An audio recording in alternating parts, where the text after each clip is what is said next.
저희가 금요 심야 예배에 풍성한 삶의 기초라는 큰 주제를 가지고 우리가 함께 말씀을 나누고 있습니다. 오늘은 세 번째 시간, 하나님 알아가기 라는 시간인데요. 여러분, 이 시간이 지나갈수록 우리가 풍성한 삶을 살기 위해서 어떤 기초를 다시 쌓아야 되는지 한 주 한 주 잘 점검해 나가실 수 있게 되길 바랍니다. 한국 사회에 한때 금수저라는 말이 엄청 유행했던 적이 있었죠. 요즘도 뭐 금수저라는 말을 쓰긴 하지만 한때는 굉장히 유행했던 때가 있어요. 금수저, 그러면 금수저면 나는 무슨 수저냐, 뭐 나는 흙수저다, 나는 다이아몬드 수저다, 뭐 이런 이야기가 이렇게 유행했던 때가 있죠. 금수저라는 말의 의미는 이렇죠. 부모가 엄청난 재력이 있고 또한 사회적인 지위가 있어서 자녀들이 하고 싶은 것을 다 지원해 줄 수 있을 때 우리 부모는 금수저를 물고 태어난 것 같다, 뭐 이제 이런 의미로 사용하는 거예요. 여러분, 부모님이 엄청난 재력과 사회적인 지위가 있어서 자녀들이 하고자 하는 것을 다 지원해 줄 수 있을 때 그 자녀는 행복한 삶을 살 수 있을까요? 뭐 행복한 삶을 살 수도 있겠죠. 그러나 그것이 반드시 자녀들에게 다 행복한 삶을 보장해 주지는 않는다는 것입니다. 여러분, 자녀들이 하고 싶은 대로 다 하면 행복할까요? 여러분, 인생을 한번 이렇게 돌아보시면 좋을 것 같아요. 여러분이 행복하게 느끼시는 분도 있고 그렇지 않은 분도 있겠지만, 만약에 예를 들어서 여러분이 젊을 때부터 하고 싶은 대로 다 할 수 있었더라면 여러분이 지금보다 더 행복할까? 이런 걸 한번 생각을 해보면 행복할 수도 있겠지만 반대가 될 수도 있어요. 내가 하고 싶은 대로 다 했더라면 나는 지금보다 더 불행했을 수도 있다. 뭐 극단적으로 말하자면 이렇게 말하는 분도 있겠죠. 내가 젊을 때부터 하고 싶은 대로 다 했으면 나는 이미 이 세상 사람이 아닐 수도 있다. 뭐 이런 생각을 하실 분들도 있을지도 모르겠어요. 여러분, 좋은 부모는 어떤 부모일까요? 좋은 부모란 이 세상이 이야기하는 것처럼 금수저 부모가 좋은 부모일까요? 해주고 싶은 것을 다 해줄 수 있는 부모가, 돈을 많이 가진 부모가, 사회적인 지위가, 힘이 있는 부모가 좋은 부모일까요? 아닙니다. 좋은 부모는 인격적인 부모예요.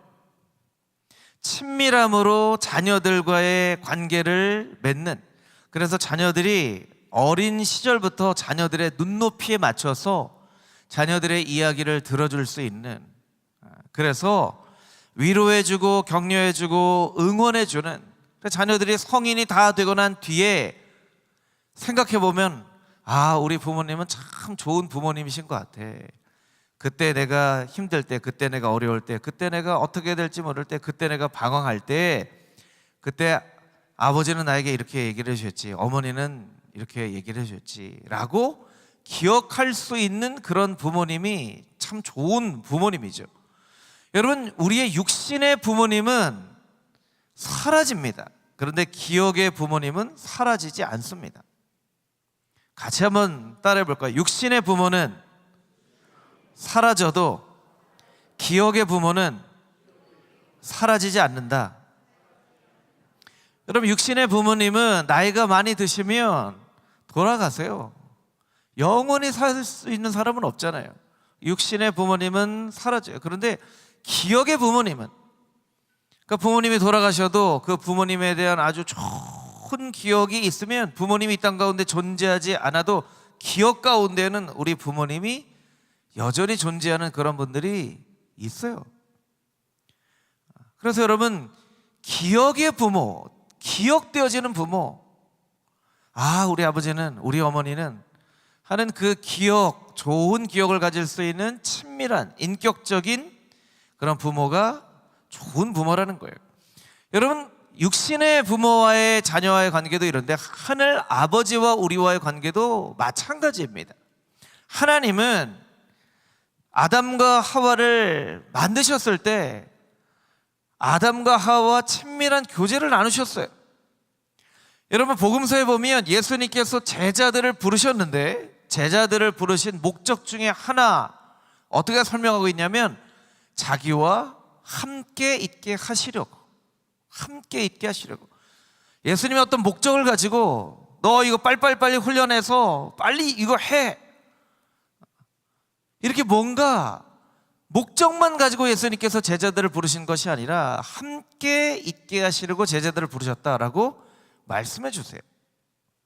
그러니까 하나님과 우리와의 관계는 이렇게 친밀한 관계를 맺는, 인격적인 관계를 맺는 부모와 자녀의 관계라는 거예요.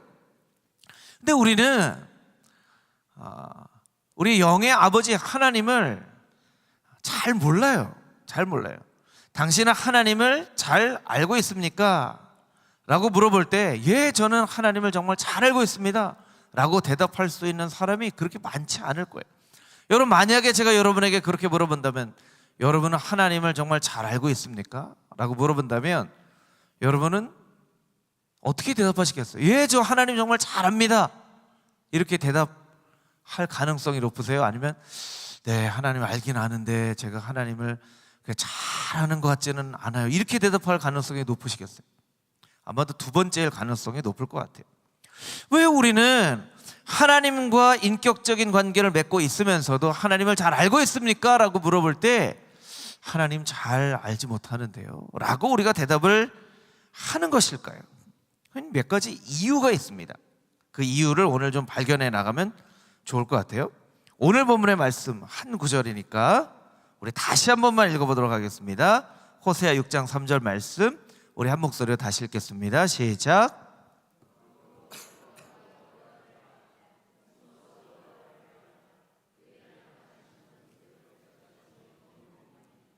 비와 같이 땅을 적시는 늦은 비와 같이 우리에게 임하시리라 하니라. 아멘. 호세아 선지자는 우리에게 이야기합니다. 여호와를 알자. 그냥 여호와를 아는 것이 아니라 힘써서 여호와를 알아야 된다 라고 이야기를 합니다. 그런데 이 힘써서 여호와를 안다는 것에는 이런 의미가 있어요. 오늘 세 가지를 함께 나눌 텐데요. 첫 번째, 하나님을 알아가는 과정이 중요하다는 것입니다. 이것도 같이 한번 따라해 보겠습니다. 하나님을 알아가는 과정이 중요합니다. 여러분, 우리가 무언가를 안다는 것에는 두 가지 목적이 있어요. 첫 번째는 목적 중심인 것이죠. 어떤 완벽한 알을 추구하는 거예요. 학문 연구가 그렇습니다. 무언가를 공부할 때 우리가 대학에 갑니다. 예를 들면 전산과를 가요. 그러면 전산과를 갔을 때는 그래도 뭔가 전산학에 대해서 내가 정말 잘 알아야지 라고 목적을 가지고 공부를 하는 거예요. 학사를 마칩니다. 아는 게 좀 아직 모르는 게 많다고 생각해요. 그럼 또 석사를 공부합니다. 석사를 공부해도 잘 더 알고 싶은 생각이 들어요. 그럼 박사를 공부합니다. 석사를 공부하고 박사를 공부하는 것은 그 학문에 대해서 더 많은 것을 알아서 보통은 마스터라고 하잖아요. 마스터했다고 하잖아요. 이것은 어떤 목적을 갖는 거예요. 알아간다는 목적. 근데 두 번째, 무언가를 안다는 것에 목적이 있는데 그것은 알아가는 과정을 추구하는 거예요. 하나씩 몰랐던 것을 알아가는, 이것은 이제 사람을 알아가는 그런 알미죠. 학문을 알아가는 암과 사람을 알아가는 알미 달라요. 여러분, 우리가 하나님을 안다라고 할 때 힘써서 여호와를 알라라고 말씀하는 호세아서의 말씀을 듣고 하나님을 알아간다고 하더라도 여러분, 인간으로서 우리를 창조하신 하나님을 우리가 완벽하게 알 방법은 없습니다. 우리는 아무리 평생 동안 하나님을 알려고 연구해도요, 하나님 요만큼밖에 몰라요. 요만큼밖에 몰라요. 피조물로서 창조자를 어떻게 압니까? 어거스틴은 이런 이야기를 했죠. 내가 신을, 하나님이죠, 하나님을 파악하지 못한다는 것이 뭐 그리 놀라운 일이냐. 내가 그분을 만약 파악할 수 있다면 그분은 하나님이 아니다. 만약에 파악할 수 있는 하나님이라면 그분은 하나님이 아니라는 거예요.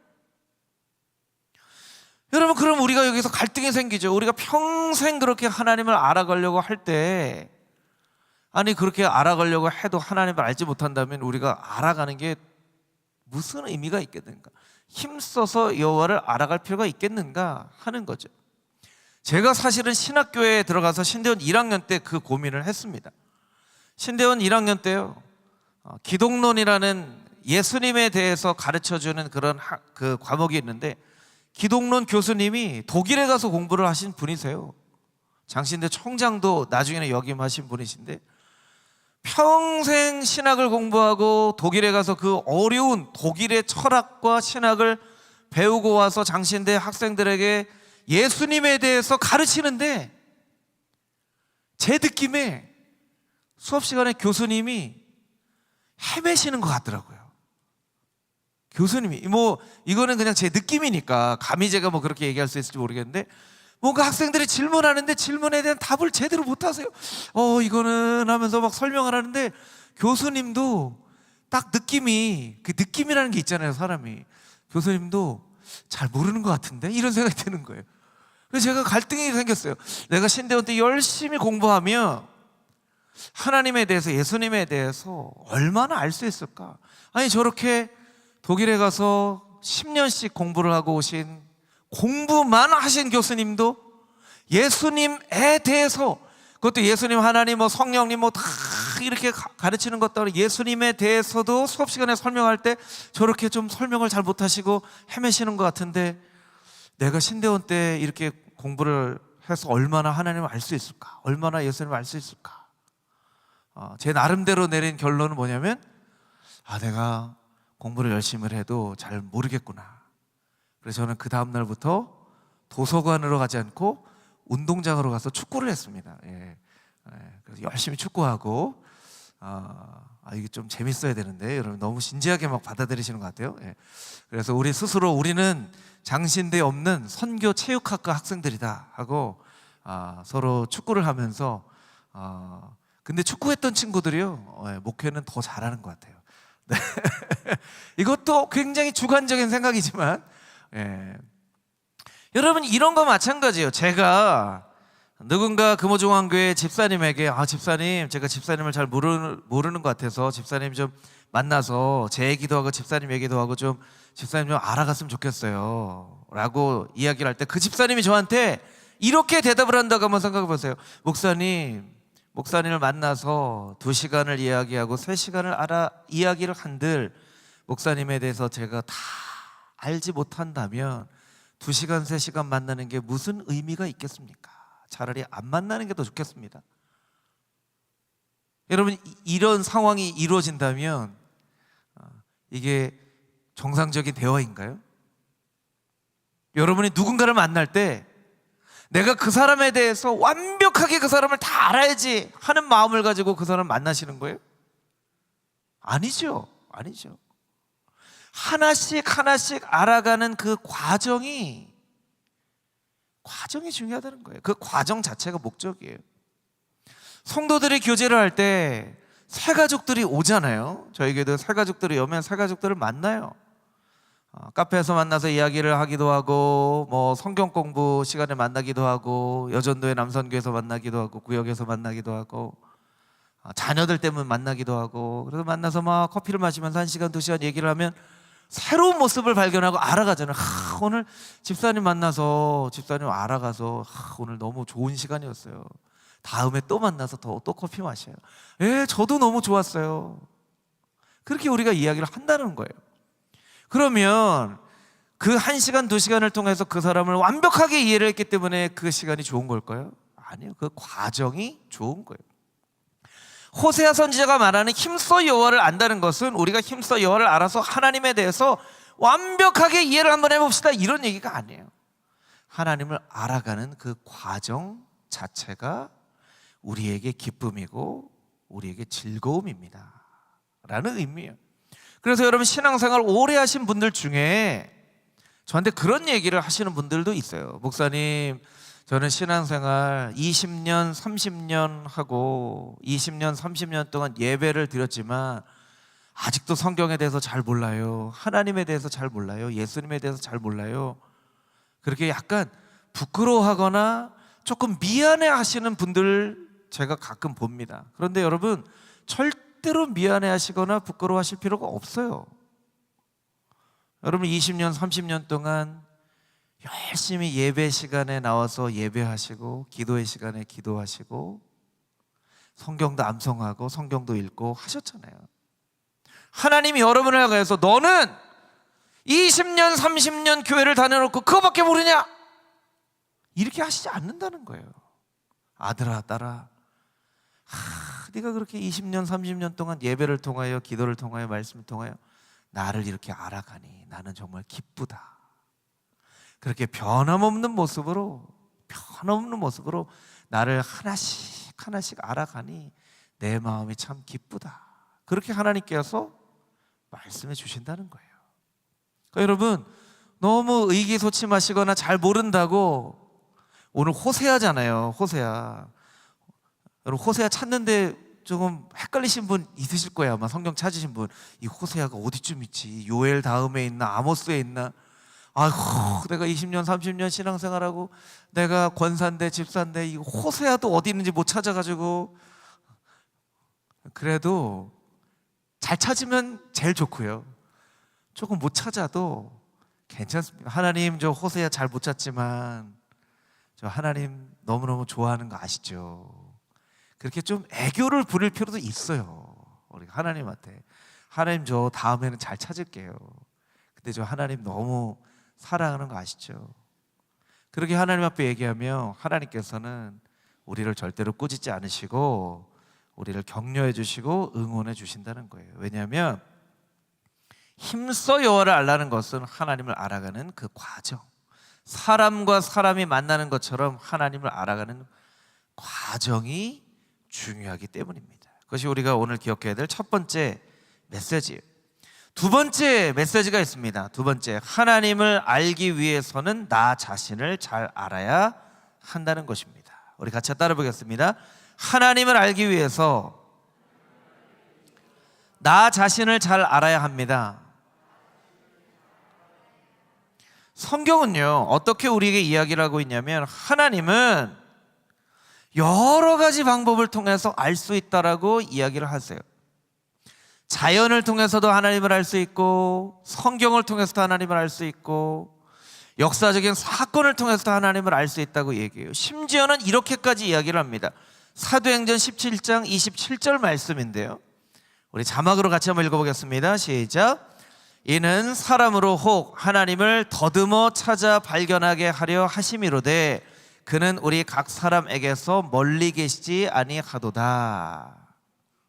하나님은요, 우리가 더듬어도 발견할 수 있도록 멀리 계시지 않다는 거예요. 이렇게까지 얘기를 합니다. 자, 여러분에게 물어보겠습니다. 여러분, 성경은요, 더듬어도 하나님을 알 수 있을 만큼 하나님이 가까이 계시다고 말씀하고 있는데, 여러분에게 물어보는 거예요. 솔직하게 한번 대답해 보세요. 하나님을 알아가는 게 쉽나요? 어렵나요? 쉽나요? 어렵나요? 어려워요. 그래서 때로 하나님 더듬어도 발견할 수 있을 정도로 가까이 계시다고 했는데 왜 이렇게 하나님을 알아가는 게 어렵나요? 이거 저만 어려운 건가요? 이렇게 생각할 때가 있어요. 그럼 우리는 이유를 찾아야 되겠죠. 왜 성경은 하나님은 더듬어도 알 수 있을 만큼 가까이 계신 분이라고 말씀하셨는데 왜 실제로는 하나님을 알아가는 것이 왜 이렇게 어려울까? 여기에도 이유가 있습니다. 이유가 있어요. 무언가를 안다고 하는 것은요, 이해한다는 뜻이거든요. 여러분, 여기 중요합니다. 이제 여기는 정신을 바짝 차리고 들으셔야 돼요. 무언가를 안다고 할 때는 무언가를 이해한다는 거예요. 이해한다는 것은요, 나에게 이미 이성적인 판단이 있다는 거예요. 예를 들면 고등학교 수학을 우리나라에서 제일 잘 가르치는 선생님이 아주 자세하고 친절하게, 그것도 한 번이 아니라 10번씩 유치원생들에게 설명을 해준다면 그 유치원생들은 고등학교 수학을 잘 이해할 수 있을까요? 이런 태도는 별로 안 좋습니다. 그렇다고 하든지 안 그렇다고 하든지 해주셔야 제가 설교를 진행할 수 있어요. 예. 예. 그 유치원생들에게 고등학교 수학을 설명해주면 유치원생들은 잘 이해할 수 있을까요? 없을까요? 없어요. 왜 없죠? 유치원생들에게 그 고등학교 수학을 이해할 만한 지식이 없기 때문에 그래요. 아무리 친절하게, 아무리 자세하게, 아무리 무슨 갖은 방법을 통해서 자, 한 번 설명해서 못 알아들으면 10번 설명할게, 10번 설명해서 못 들으면 100번 설명해줘도 몰라요. 이건 선생님 문제가 아니에요. 유치원생이 아직 그만큼 성숙하지 않았기 때문에 그래요. 지식이 없어서 그래요.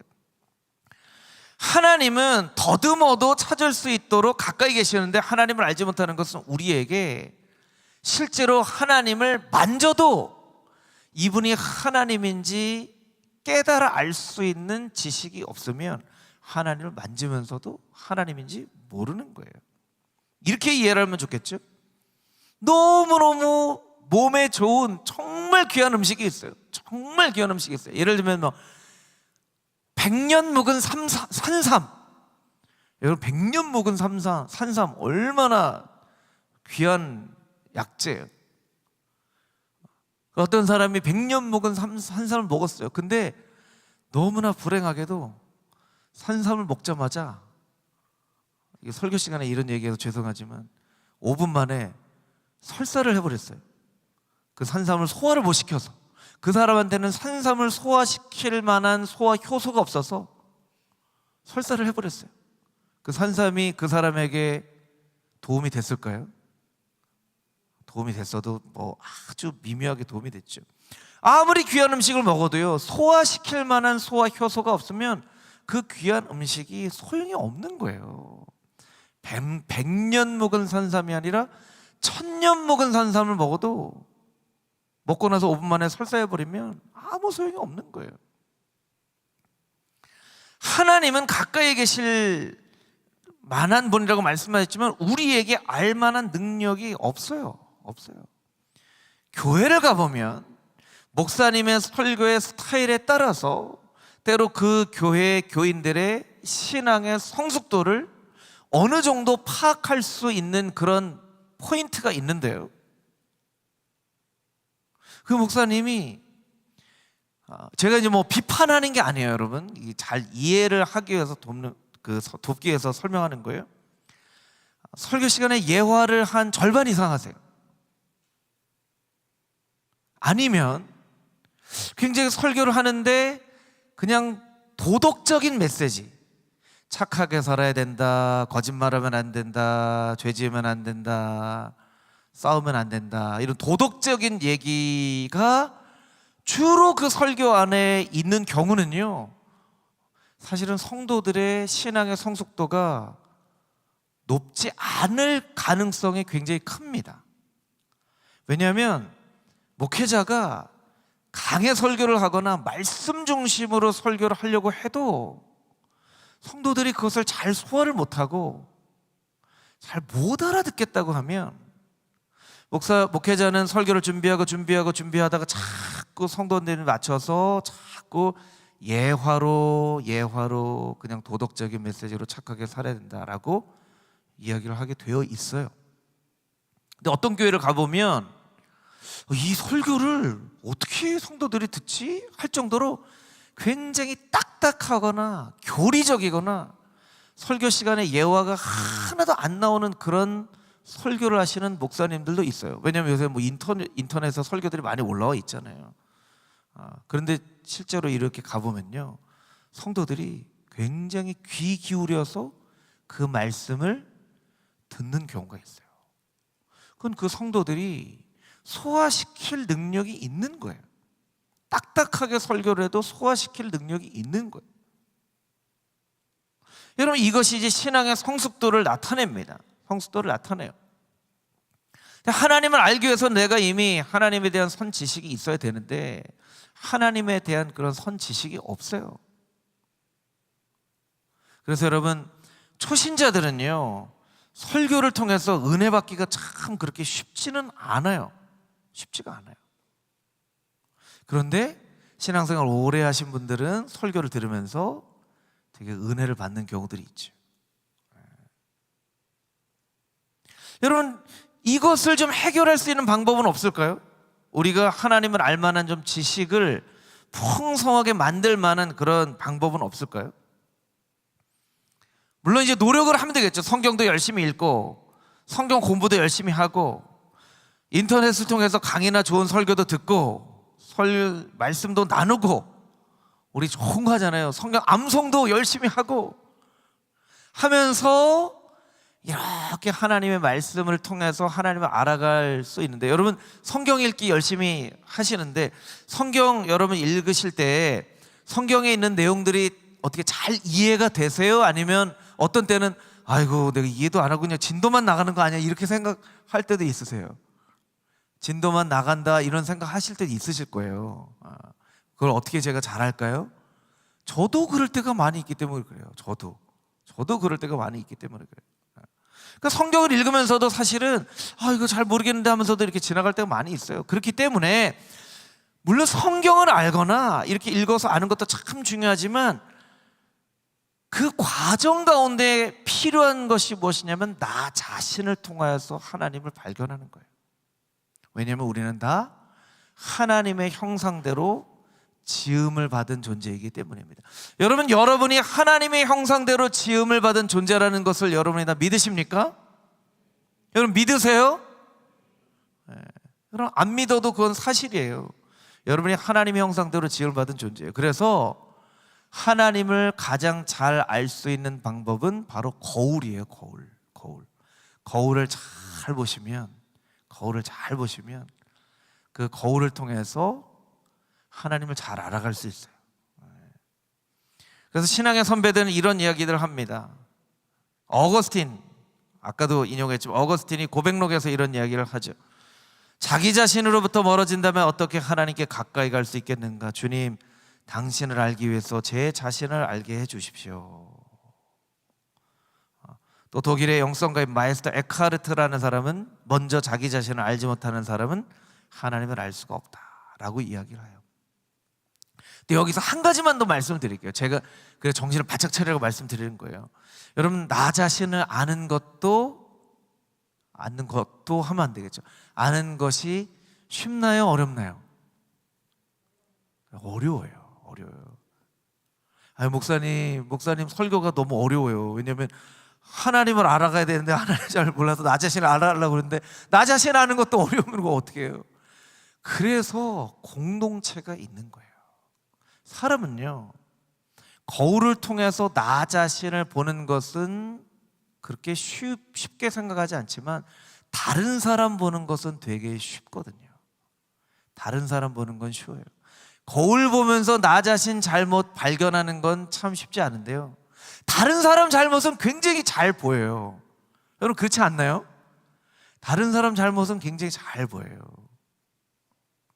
그러니까 우리가 서로에게 거울이 되어져서 잘못된 부분도 또 좋은 부분도 그 거울을 통해서 발견하면 그것을 통해서 하나님을 더 깊게 알아갈 수 있는 거예요.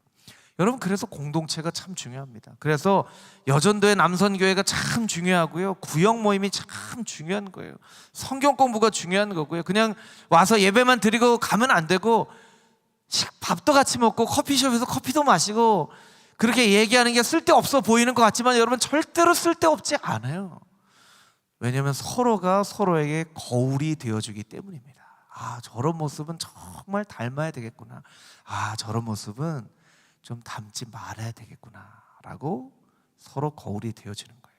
그래서 거울을 통해서 하나님을 알아가면, 그 하나님을 알만한 지식들이 쌓여지면 하나님을 손에 딱 잡을 때 하나님이시군요 라고 우리가 대답할 수 있는 거예요. 엘리 제사장은요, 하나님 말씀해 주셔도 그게 사무엘은 어리기 때문에 하나님께서 말씀해 주셔도 하나님의 목소리인지 몰랐어요. 엘리 제사장 목소리인 줄 알았어요. 저를 부르셨나요, 제사장님? 나 너 부르지 않았는데. 또 말씀하세요. 저 부르셨는데 나 너 안 불렀는데. 어리기 때문에 그래요. 우리가 하나님을 잘 알아가려면 서로가 거울이 되어져서 서로의 모습을 통하여서 하나님을 잘 알아가는 그런 지식이 우리에게 있을 때 하나님을 잘 알아갈 수 있다는 것입니다. 우리 옆에 있는 분들 보시면서 이렇게 한번 이야기를 해보겠습니다. 당신은 나의 영적인 거울입니다. 이렇게 한번 얘기해 보겠습니다. 자, 앞뒤에 있는 분들에게 다시 한번 인사해 보겠습니다. 당신은 나의 영적인 거울입니다. 근데 이렇게 인상 쓰면서 하면 안 되는데, 여러분, 웃으면서 해야 되는데요. 당신은 나의 영적인 거울입니다. 그래서 서로가 거울이 되어져서 서로의 모습을 통해서 나 자신을 발견하고 하나님을 알아가는 그런 금호중앙교회 모든 성도님들이 다 되시기를 주님의 이름으로 축복합니다. 이제 세 번째 메시지입니다. 이제 세 번째 메시지만 함께 나누고 함께 기도하도록 하겠습니다. 하나님을 잘 알지 못하면 잘못된 하나님을 강요당하기 때문에 우리가 하나님을 잘 알아가야 돼요. 이것도 같이 한번 따라 보겠습니다. 하나님을 잘 알지 않으면 잘못된 하나님을 강요당합니다. 굉장히 중요한 메시지예요. 여러분들이 많이 들어본 메시지는 아니실 거예요. 하나님을 이해하는 방법도 시대의 학문의 흐름에 따라서 많이 바뀝니다. 초기에 예수님이 부활하시고 난 다음에 초기 기독교인들은 하나님의 어떤 추상적인 모습이나 초월적인 모습을 많이 이렇게 좀 의지했어요. 왜냐하면 그때는 박해가 심했던 시기였거든요. 박해가 심한 시기니까 초월적인 하나님, 전능하신 하나님, 능력의 하나님이 빨리 우리를 이 박해로부터 구원해 주셨으면 좋겠습니다 하고 초월적인 하나님을 이렇게 경험하려고 했던 사람들이었어요. 그 초월적인 하나님을 경험하던 시대를 지나서 교부 시대라고 하죠. 중세로 넘어가면 인격적인 하나님, 어거스틴 같은 그런 분은요, 온유하신 내재적인 것은 내 안에 계신다는 의미죠. 온유하신 인격적인 하나님을 발견해 나갑니다. 왜냐하면 이때는 평화로운 때예요. 평화로운 때. 좋으신 하나님 찬양이 막 저절로 나오는 막 그런 때. 좋으신 하나님. 여러분, 시대가 어려우면요, 좋으신 하나님 찬양하기 쉬울까요? 쉽지가 않아요. 시대가 어려운데. 이때는 기독교가 국교가 되고 누구든지 하나님 믿고 싶은 사람들은 마음대로 믿을 수 있는 시대가 되어버리니까 좋으신 하나님, 선하신 하나님, 인격적인 하나님, 하나님의 성품을 이렇게 알아갑니다. 그리고 그 이후에 철학이 발달한 그런 시대가 되어지면 하나님을 이제 철학적으로 이해하려고 하죠. 철학적으로 이해한다는 것은요, 조금 더 하나님을 어렵게 깊이 알아가는데 철학이라는 방법을 통하여서 하나님을 알아가려고 했던 때예요. 그리고 나서 중세 기독교가 부패하고 나서 이제 종교개혁자들이 종교개혁을 일으킬 때에는 인간의 역사 가운데 주권적으로 개입하시는 하나님을 고백했어요. 자, 초월적인 하나님, 인격적인 하나님, 철학으로 이해하려고 하는 하나님, 역사 가운데 주관하시는 하나님, 시대에 따라서 하나님을 이해하려고 하는 게 달라요. 오늘날에는 오늘날이라고 하는 것은 18세기 이후에는 과학으로 하나님을 자꾸 증명하려고 하죠. 이성이 발달해지다 보니까 과학으로 하나님을 이해하려고 하고, 어떤 경우에는 신화적인 부분들을 이게 가능해? 라고 의심해 보기도 하고 한단 말이에요. 그런데 이런 방법들은 그래도 괜찮은 방법들이에요. 그런데 이런 방법들로 하나님을 알아가는 과정 가운데, 여러분, 공장에서도요, 물건을 만들면 불량품이 나오게 되어 있어요. 불량품 나오는 그 비율을 줄여야 되지만 불량품이 하나도 안 나오는 그런 공정은 없어요. 불량품이 나와요. 어떤 불량품이 나오죠? 무신론자들, 하나님을 비판하는 사람들. 예를 들면 볼테르라고 하는 무신론자는 하나님이 무능력한 하나님이라고 이야기를 했어요. 무능력한 하나님. 역사를 보니까 하나님 무능력해. 저렇게 천재지변을 통해서 많은 사람들이 죽는데 하나님이 무능력하지 않고서야 어떻게 저렇게 천재지변이 일어나는 것을 막지 않을 수 있을까? 이렇게 얘기를 한단 말이에요. 볼테르가 한 얘기를 한번 인용을 해드리겠습니다. 신은 재난을 방지할 수 있는데도 방지하려 하지 않는 것인가? 그러니까 의지가 없는 것인가? 아니면 방지하고 싶지만 방지할 만한 능력이 없는 것인가? 하나님은 무능력한 하나님으로 보는 거예요. 그래서 이런 무능력한 하나님, 무신론자들의 계보를 따라서 최근에는 이제 이 옥스퍼드의 그 과학 교수죠, 이 리차드 도킨슨이라고 하는 스스로를 전투적인 무신론자라고 얘기하는 사람은 이렇게까지 얘기를 합니다. 존 레논의 노래를 한번 기억해봐라. 이매진이라고 하는 노래예요. 상상해 보십시오. 종교 없는 세상을, 자살 폭파범도 없고 9.11도 없고 런던 테러, 폭탄 테러도 없고 십자군도, 마녀 사냥도, 인도의 분할도, 이스라엘과 팔레스타인의 전쟁도, 보스니아 학살도, 유대인을 예수 살인자라고 박해하는 일도, 북아일랜드의 분쟁도, 명예살인도 없다고 상상해봐라. 종교가 없는 게 훨씬 더 천국 같은 이상적인 세상을 만들 수 있지 않겠느냐. 이 세상이 이렇게 악해지고 사람 살만한 세상이 안 될 수밖에 없는 이유는 다 종교 때문이다 라고까지 이야기를 하는 거예요.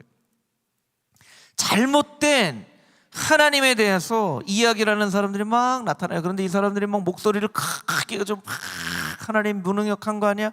하나님 능력 없는 거 아니야? 막 얘기를 하니까 약간 판단력이 없는 사람들이 그래? 저게 설득력 있는 것 같은데? 저게 맞는 것 같은데? 라고 자꾸 귀 기울이면서 사람들이 자꾸 신앙을 떠나고 설득되어져 가는 사람들이 점점 더 늘어나는 거예요. 여러분, 현대 사회는요, 여러분이 알지 못하는 사이에 여러분을 계속 끊임없이 설득하고 있어요. 여러분이 오늘 예배를 마치고 집에 돌아가시는 길에 보면 길거리에 있는 수없이 많은 광고 간판이 있을 거예요. 뭐 식당에 대한 간판, 또 핸드폰 가게에 대한 간판, 또 옷가게에 대한 간판, 뭐 여러 가지가 있을 거예요. 여러분, 그 간판은요, 여러분을 자꾸 설득하는 거예요. 우리 집에 오세요. 우리 집 라면이 맛있어요. 핸드폰은 땡땡텔레콤이죠. 하고 막 여러분한테 설득하는 거예요. 여기 가서 옷 사세요. 요새 이런 옷이 유행이에요. 마트는 무슨 마트? 이러면서 여러분 설득하는 거예요. 자꾸 여러분 설득하는 거예요. 여러분은 그냥 그걸 모르고 그냥 쓱 지나가고, 때로는 어떤 때는 들어가서 물건을 사기도 하지만, 이렇게 생각을 하시면 돼요. 제가 비유적으로 설명을 드릴게요. 초콜릿을 먹었어요. 초콜릿.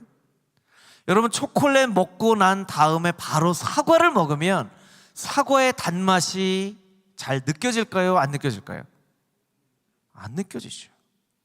그럼 사과가 안 달아서 그런 걸까요? 아니, 초콜릿 맛이 남아있기 때문에, 초콜릿이 너무나 달기 때문에 사과의 맛이 안 느껴지는 거예요. 여러분, 우리가 세상에 잘못된 하나님에 대한 그런 생각이 막 우리 안에 가득 차 있으면 아무리 하나님을 잘 설명하려고 해도 그 하나님을 우리가 이해할 수 없어요. 그러니까 우리가 하나님을 잘 알아가지 않으면 하나님에 대한 잘못된 생각에 대해서 자꾸 우리가 설득당하고 있는 거예요. C.S. 루이스가 이렇게 이야기를 합니다. 당신이 만약에 신학에 귀 기울이지 않고 있다면 그것은 당신에게 하나님에 대한 개념이 없다는 뜻이 아니다. 반대로 당신이 잘못된 개념, 곧 나쁘고 뒤섞이고 낡은 개념을 많이 가지고 있다는 뜻이다. 하나님에 대해서 많이 알아가고자 하지 않는다면 그것은 하나님 모른다는 그런 의미가 아니라는 거예요. 잘못된 하나님에 대한 생각으로 우리가 많이 가득 차 있다라는 거예요. 제일 대표적인 것이 바로 이단이죠. 이단. 이단은 잘못된 가르침을 자꾸 가르쳐요. 그런데 그 얘기를 많이 듣다 보면 그게 맞는 것 같기도 해요. 여러분은 그런 생각 해보신지 모르겠지만 저는 이런 생각 많이 해봤어요. 저 생각 분명히 어느 순간에 이르러서는 잘못됐다는 것을 깨닫는 순간이 있을 텐데 왜 저 사람들은 잘못됐다는 것을 깨닫고도 저 이단에서 스스로 빠져나오지 못하는 것일까? 왜 인생이 끝까지 가서 도저히 회복할 수 없을 만큼 아주 힘든 상황이 되고 난 다음에서야 그 잘못된 거 깨달았습니다 라고 얘기를 하는 걸까? 왜 잘못됐다는 것을 깨닫고 난 이후에 그것을 돌이킬 수 없는 것일까? 여러분, 거기에는 아주 중요한 이유가 있어요. 그래서 우리의 뇌 때문에 그래요. 뇌. 왜 뇌 때문에 그러냐면요, 뇌는 가장 관심 있는 게 있는데 좋은 것에 관심 있는 게 아니에요. 그래요 목사님? 그러면 나쁜 것에 관심이 있나요? 아니요, 나쁜 것에도 관심이 있지 않아요. 뇌는요, 익숙한 것에 관심이 있어요. 익숙한 것에. 그래서 어려서 굉장히 불우한 환경에서 익숙하게 자라온 사람은요, 좋은 환경에 가면 뇌가 그것을 불편하게 생각한대요. 이건 제 얘기가 아니라 뇌를 연구한 사람들의 이야기예요. 어려서부터 좋은 경험을 하는 게 참 중요합니다. 중요해요. 그렇지 않으면 좋은 것에 대해서 익숙하지 않게 생각하기 때문에 그것을 쉽게 떠날 수 없고 새로운 것을 받아들이려고 하지 않아요. 이제 이번 주일이 사실은 청년 주일이기도 하고 스승의 날이 5월 15일이기 때문에 이제 스승의 주일이라고도 할 수 있는데, 제가 주일에 설교를 준비하면서 참 어릴 때부터 교회가 참 좋은 곳이구나 라고 하는 것을 자녀들이 느낄 수 있도록 해주는 게 참 중요하구나 이런 생각을 했어요. 왜냐면 어릴 때 아무리 성경에 대한 것을 잘 가르쳐줘도요, 자꾸 혼나고 자꾸 꾸지람 듣고 자꾸 하면, 제가 주일에도 한번 할 텐데요, 주일에 제가 설교해도 여러분 또 다시 이틀 뒤에 들으셔도 왜 이틀 전에 한 거 또 하냐고 하지 마세요. 제가 기억해 봤어요. 제가 초등학교 때 주일학교에서 가장 많이 들은 얘기가 뭘까? 곰곰이 한번 생각을 해봤어요. 곰곰이 생각해봤어요. 여기 아동부 교사들 있죠? 내가 초등학교 때 뭘 가장 많이 들었지? 근데 갑자기 무슨 생각이 드냐면 이거더라고요. 똑바로 앉아. 제가 굉장히 개구장이었거든요. 그러니까 막 이런 장의자 밑에 막 저 앞뒤에서부터 막 슉슉슉슉 와서 앞으로 와서 막 뒤로 뛰어가기도 하고, 막 진짜 저는 아버지가 목사님이었으니까 살아남았죠. 진짜 목사님 아니었으면 교회 안 다녔을 수도 있을 것 같아요. 안광국 똑바로 앉아. 그 두 번째 많이 들었던 얘기 여러분 뭐지 아세요? 조용히 해. 너무 떠들었어. 조용히 해. 네. 생각해보니까 초등학교 때 기억하면 예수님은 이런 분이셔, 하나님은 이런 분이셔, 이런 얘기를 제일 많이 들었어야 되는데 똑바로 앉아. 조용히 해. 근데 그게 어느 정도는 이해가 돼요. 똑바로 앉아야죠. 그런데 이미 저도 옛날에 교육을 받았던 사람이 옛날은 똑바로 앉았어야 됐어요. 똑바로 안 앉으면 큰일 나는 줄 알았던 그런 때였어요. 근데 지금 생각해보면 그렇게 똑바로 앉을 필요가 있나? 조금 흐트러지게 앉으면 안 되나? 똑바로 앉아 10번 얘기하기보다 그 시간에 하나님은 어떤 분이신지, 예수님은 어떤 분이신지를 더 많이 얘기를 해줬으면 어땠을까? 똑바로 앉는 게 그렇게 중요한가? 내가 나이 50이 넘어서도 정말 내가 초등학교 때 가장 많이 들었던 얘기 똑바로 앉아가 기억될 정도로 내가 얼마나 많이 들었으면 그 얘기 대신에 예수님은, 하나님은 이 얘기를 내가 더 들었으면 내가 어떻게 더 훌륭한 사람이 돼 있을까, 이런 생각을 한 거예요. 여러분, 어릴 때 유아유치부, 아동부, 청소년부에서 하나님을 경험하는 거 이거 굉장히 중요합니다. 굉장히 중요해요. 왜 굉장히 중요하냐면 우리 뇌는 익숙한 것에 관심이 있기 때문에 그래요. 그래서 좋은 분위기에서 교회는 좋은 곳이야. 교회가 왜 좋아? 몰라. 근데 하여튼 좋은 곳이야. 교회 가면 늘 이렇게 웃으면서 칭찬해 주는 그런 분들이 있었어. 선생님 아니더라도 권사님, 집사님, 장로님, 목사님이 늘 웃으면서 칭찬해 주시고 머리 쓰다듬어 주시고 가끔씩 먹을 것도 사주시고 하는 분들도 있었어. 교회는 참 좋은 거지. 교회가 왜 좋아? 그냥 교회 가면 좋았어. 찬송 부르고. 제가 이제 될 수 있으면 예담이 얘기를 안 하려고 정말 많이 애쓰는데요. 예담이 얘기 한 가지만 하고 설교 마칠게요. 예담이가 아침에 일어나면 꼭 아침에 샤워를 하거든요. 예담이가 아침에 샤워를 하면서요 노래를 불러요. 무슨 노래 부르는지 아세요? 주일학교 아동부에서 부르는 찬양을 불러요. 제가 마음 가운데 참 감동이 있고요. 우리 아동부 전도사님 선생님들한테 참 감사하다 이런 생각했어요. 얘가 무의식 중에 부르는 거예요. 샤워하면서 무슨 찬양을 불렀는지는 기억은 나질 않은데 막 부르는데 찬양을 흥얼흥얼거리면서 그러니까 찬양이 얘 마음 가운데 남아 있는 거예요. 주일이 지나도. 그럼 찬양을 부를 수 있는, 자기가 무의식 중에 찬양을 부를 수 있는 아동부는 예담이에게 행복한 아동부인 거예요. 그런 금호중앙교회는 예담이에게 행복한 교회인 거예요. 여러분, 우리가 세상에 나가서 할 때 힘들 때도 많죠. 어려울 때도 많아요. 고민되는 일, 걱정되는 일, 막막할 때도 많아요. 그럴 때 우리의 입에서 찬양이 흘러나올 수 있으면 우리는 그 어려움을 이겨낼 수 있어요.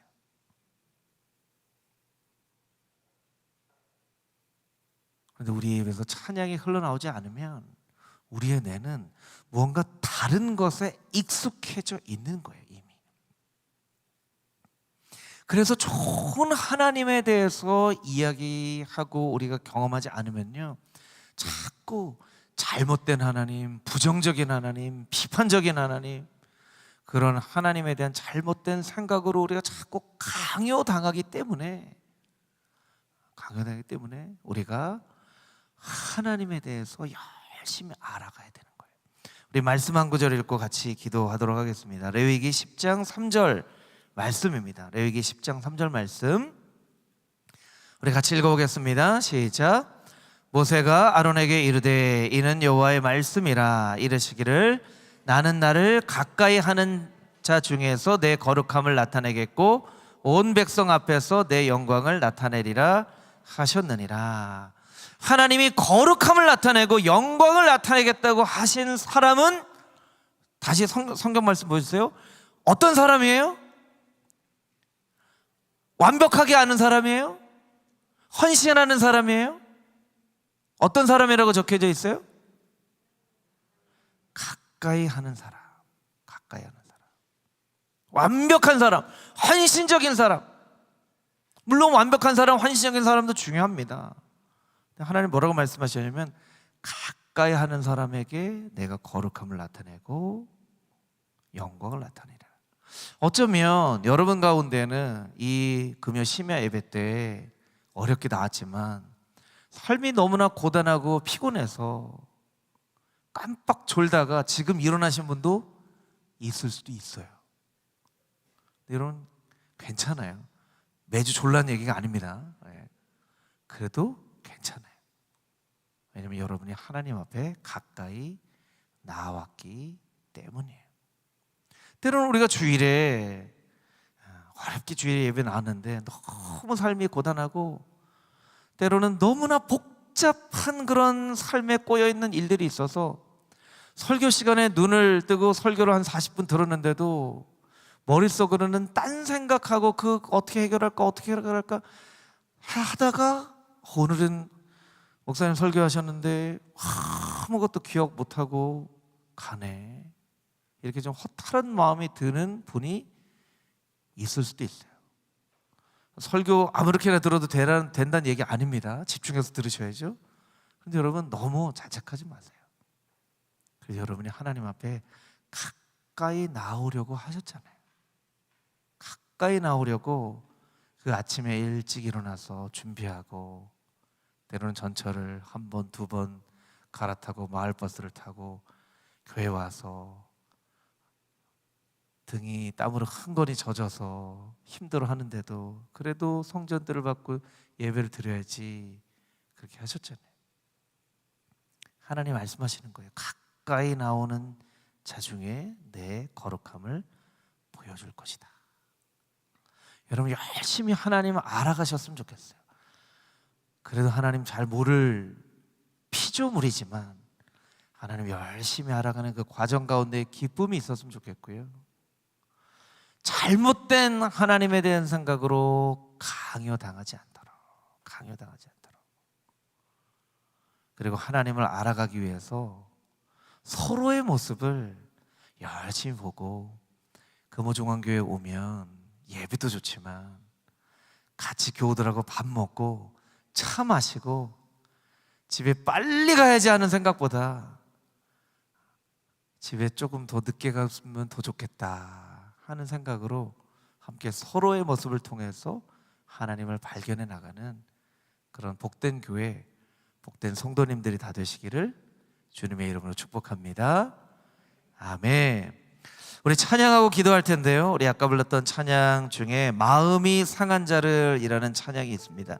우리 다 잘 아는 찬양인데요,